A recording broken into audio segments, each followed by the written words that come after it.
မမိသားစုထမင်းပွဲလေးပါဗျာတော့မှထုံးကိုကြီးထုံးကနောက်ပွဲရှိလို့မစားသေးပါဘူးတဲ့အပိုင်းမမနဲ့နော်ဘာလဲဆိုတာကြည့်လိုက်အများကြီးမပြောတော့ကနန်းခွက်တွေရောအားရသုံးနေရာဒီမှာမပစုံမမ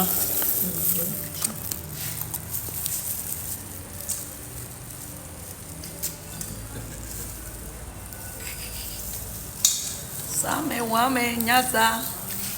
မဟုတ်ဒီကနေ့ရမှာပို့ပြီးသားကြည့်ပြီးတင်းနေဒီကိုပေးနေဟုတ်တယ်ဒီလေးကိုရကြီးရတော့ဇွန်ကြီးနေတာမဟုတ်ဘူးနော်ရော့စားကြည့်ရင်ညလုံးနဲ့ပဲစားကြစ